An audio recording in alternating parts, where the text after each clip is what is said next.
And what's up, everybody? Welcome back to the channel. It is your boy Cheap Ludes. Took a day off yesterday, but we're back with new content today. And today we're going to be talking about badges and applying badges. So I'm going to do a little badge applying tutorial, just kind of let you know what's up. How to apply badges, obviously pretty easy. We don't want to go over it anyway. What badges you should apply to certain players and badge limits. So before we get started, please like, comment, subscribe. And I'll be releasing quite a few videos this week. Mondays are always kind of dead, so I always only do like 1 or 2 on Mondays. So that would being said, though, Tuesday through Friday usually release a shit ton of videos. So here we go.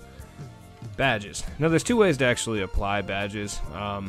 So necessarily you could go this way and apply badge, but seemingly we do have some issues here still to this day. So once you actually do apply a badge here, a lot of times, so I'm going to do like post spin technician because I honestly could give 2 shits about that unless they fixed it for the most part. Oh, they did. Okay, so they actually fixed it now.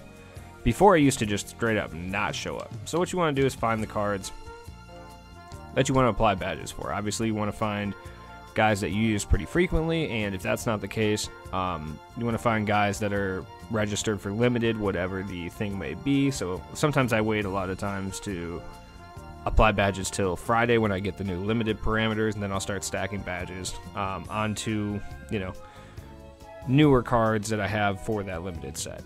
So the reason I don't actually sit on a lot of the badges, and I know a lot of people do this, is they'll sit on them. I will sit on my Hoff badges, and I will sit on a decent amount of my gold badges, but to be honest with you, each passing week, every time we get card releases and stuff like that, the cards are going to get better and better and better. The badge counts are going to be higher, higher, and higher.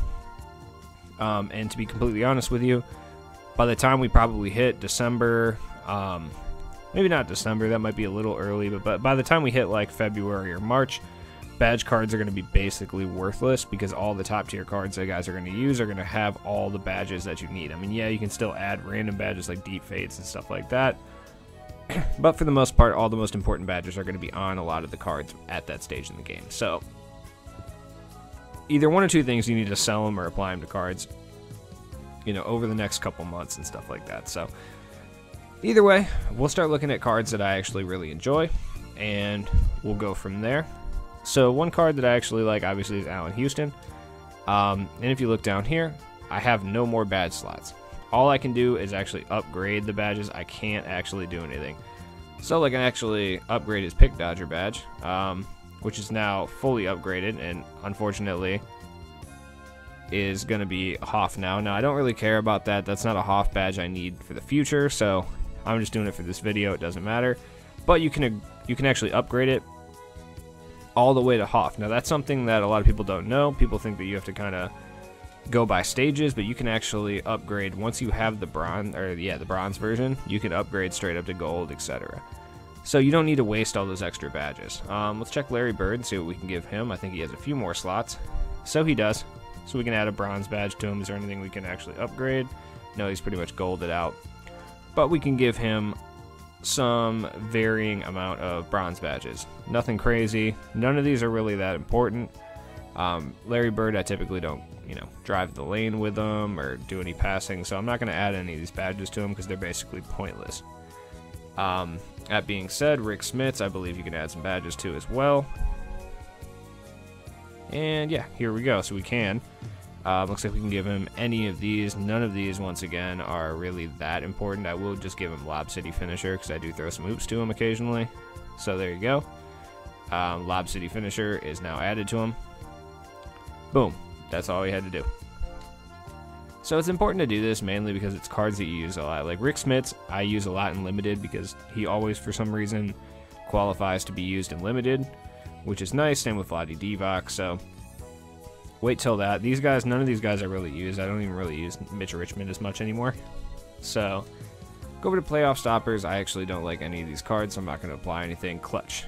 These guys I do like. Rip Hamilton is one of my favorite cards in the game. So let's apply some badges. He has a pretty good amount, but we'll see what we can give him bronze-wise. He can pretty much get a lot of the bronze badges I have. Relentless Finisher, I probably won't apply to him just because. But we'll go over to some badges that are actually really important. So let's go over to Jason Kidd real quick and see if he has the badges necessary. Does he have what I'm looking for? Let's see what we can apply to him.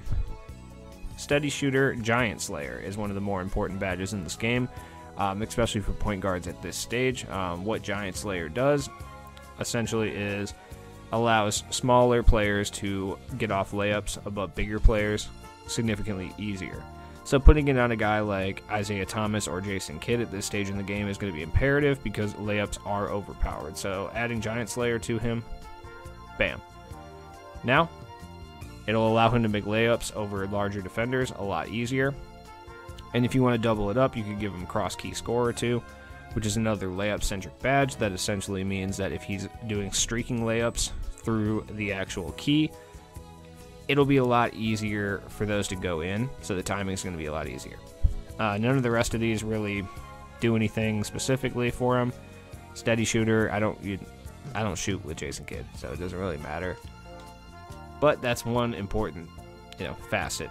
Somebody like Kareem Abdul-Jabbar, he has a lot of good defensive badges, a lot of good rebounding badges. Let's see what we can add to him that would make him just a little bit better. You could essentially give him Break Starter. Break Starter's not terrible. This just allows him to make an effective outlet pass after grabbing a rebound, which does actually help him out just a little bit. So stuff like that. You just want to look and see what badges you can add to your players that are going to actually benefit him in any way, shape, or form. Isaiah Thomas has an incredibly low badge count, so the actual badge count itself is not indicative of their rank, their tier as a card, or anything like that. So just by seeing a diamond, it's not going to mean that you're going to be able to add more badges to him. Like Lamar Odom can only have, what, 10? Yeah, 10 badges at a time. So it is kind of important to look at that before you get cards at this stage in the game. Because I want to say, like, yeah, even Bailey Howell can have more badges than him. Which is honestly pretty important at this stage. And because I use him at power forward, obviously I will throw box. It just makes him be able to box out opponents a little better, get some more rebounds and stuff like that. Rebound chaser is also really important too. It'll actually make it so much easier because you'll run into a lot of lower tier cards that out rebound you and you won't know how. That is actually what is happening. Manu, I've used all of his badge slots already. So he's pretty much, I've added a lot of stuff to him, like handles for days, flexible release was added, quick first step. I've added all of these gold, which makes him a significantly better card. Defensive leader and needle threader. So to be honest with you, I've made him a lot better just by adding certain badges that are going to help me more than anything else. Same with Paul George. As you can see, always at the bottom are the ones you've added. So I've added just bronze pickpocket, which allows him to steal balls for the challenge. Floor general, which is a lot more helpful. I've also upgraded various things as well. See, I can actually upgrade this all the way to Hoff, but I don't want to do that.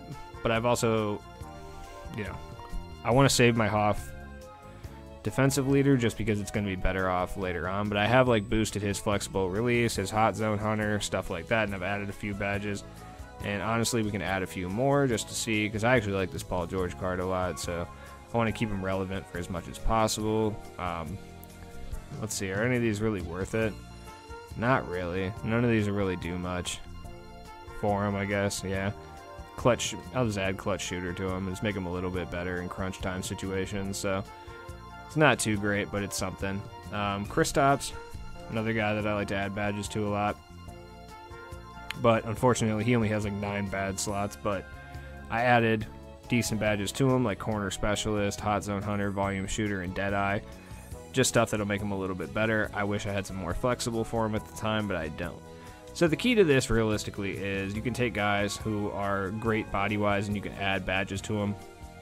Like I've added a few badges to Giannis, who actually has a very high badge count. So comparatively to a lot of those guys, very, very high badge count. Like I can upgrade all of these to at least the silver version or at least the gold. So I mean that makes things a lot easier. He does have like silver stop and go, defensive leader, stuff like that. So I mean the reason I'm making this video is just because the badge system is a little confusing and there's not a lot of things to do. A lot of people are selling badges for very cheap. Eventually that's not going to be the case, especially once we start getting better cards and then players start to need these badges a little bit more once people start to figure that out. It's only a matter of time before stuff like tireless shooter, flexible release, difficult shots, stuff like that. The range extender is always going to be expensive. Honestly, I have 3 range extenders. I legitimately can only apply it to 1 player. I'll probably keep a couple, but I'm probably going to sell at least 1 or 2 of them because I can get like 4 Gs isn't much. I'll wait until they go up in value. Once we start getting more sharpshooter cards and shooting becomes a little bit more important. Because right now you'll get bodied by people who just do nothing but shoot layups and drive the paint right now. But once we get to the stage where it's all 3 hunting and stuff like that, those badges are going to skyrocket in price. So it's important to stock up on those now. Plus, once we get like better coaches and stuff like that, shooting is going to be easier. So we'll see how that goes. Anyways, guys, check back tomorrow for new content. I'll be doing some pack openings. I'll be talking about the new challenges we're getting tomorrow. So please drop a like, a comment, subscribe, help your boy out, and I appreciate everybody who's subbed.